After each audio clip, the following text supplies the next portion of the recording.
Je m'appelle Sébastien Lompère, je travaille au service des forêts et de la faune dans le domaine des milieux aquatiques et de la pêche. Nous nous trouvons ici au pied du barrage La Mégrouge où je vais vous parler de la migration piscicole. De nombreux barrages ont été construits au fin 19e siècle et au 20e siècle et tous ces aménagements entravent la libre migration des poissons. Au cours de son cycle de développement, les poissons ont besoin de migrer d'un endroit à un autre de la rivière.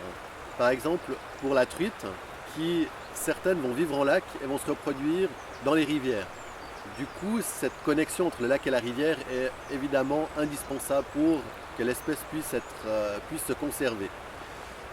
Après, au niveau des comportements aussi, entre l'été et l'hiver, on a des comportements différents, des habitats différents qui sont exploités. Entre le jour, la nuit, entre les moments de la chasse, les moments de repos, de refuge, au niveau adulte et enfant, comme chez l'humain, entre l'enfant et l'adulte, il y a différents comportements, habitats qui sont utilisés durant la journée, la nuit et tout ça.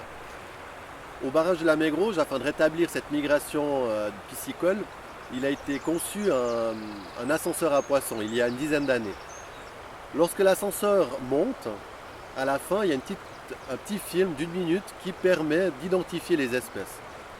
Donc là, en 10 ans, on a pu comptabiliser 66 000 poissons qui ont transité de la Sarine vers le lac de Pérols. Ce qui est intéressant dans l'ascenseur à poissons, c'est la précision dans la migration des poissons, les informations qu'on obtient. C'est-à-dire, on obtient des informations au niveau des heures. Certaines espèces vont migrer la nuit, d'autres le jour. Par rapport aux grandeurs de poissons, il y a des périodes de l'année où il y a plutôt les grands individus. Par rapport aux autres périodes, il y a plutôt les jeunes individus.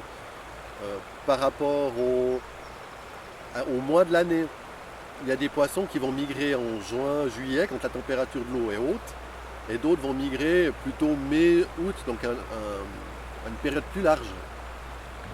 L'enjeu du futur, c'est la porte d'entrée de Fribourg, donc lac de Schiffenen, et également la reconnexion des affluents de la Sarine, comme par exemple la Glane.